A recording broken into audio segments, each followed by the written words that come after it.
Şehirde cemaat transportu üçün ayrim palasalar sonu orta başladı. Olar Xalqlar Dostluğu Tınışlıq prospektlarında barlıqqa keldi. Tınışlıq prospekti boyunca avtobus palasaları Vahitov prospektinden alıp Karalyov prospektina kadar urnaştırıldı. Әлегә биредә юл билгеләре куелмаган, олар урнаштырылганнан соң җәмәгать транспорты юлында машиналар турса, уларның хуҗаларын җаваплыкка тартачаклар, штраф күләме 1500 сум. Татарстан умартачылык нәтиҗәләре буенча Россия күләмендә беренче урынны алды. Әлеге юнәлештәге эшчәнлеккә Рязань өлкәсендәге Бөтен Россия киңәшмәсендә йомгак ясалды. Башкортстан икенче урынны алды. Бу сезонда Татарстанда 6000 тонна чамасы бал җитештерелгән.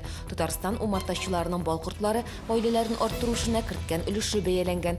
Быел алар 5000-гә арткан. Құрбан бәйрәмен уздыруга әзерлек уңайыннан чаллы имамнары җыелышы булды. Құрбан гаете шәһәр мәчетләрендә 24 сентябрьдә иртәнге сәгать 6-да бәйрәм вагазыннан башланачак. Аннары гает намазы укыла, шуннан соң құрбан чалу эшләре башланачак. Құрбан чалулар 26 сентябрьнең ахшам намазына кадәр, ягъни кояш баеганчы дәвам итә. Шәһәрдә инде 5нче ел Құрбан чалу юласы Сидоровка бистәсенең элекеге ит комбинаты янәшәсендә үзәкләштерелгән мәйданчыкта башкарыла. Имамнар җыелышта быел бер сарык малын чалу һәм эшкәртү хезмәтен 400 сум күләмендә билгеләде. Һәр елның 22 сентябрьдә бөтен дөнья автомобильсез бер көн акциясе уздырыла. 40 илдә һәм Россиянең 40 шәһәрендә шул исәптән бездә дә әлеге акциягә битараф булмаучылар бар. Сентябрь аеның бу көнендә сәламәтлеккә игътибарны һәм шәһәр атмосфера һавасының чисталыгын арттыру йөзеннән машиналарны 24 сәгатькә куеп туру тәкъдим ителә.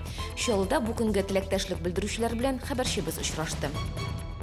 Барысы турында тулырак яңалыкларны кичке чыгарылышында ул 19 сәгать 10 минутта эфирга чыга.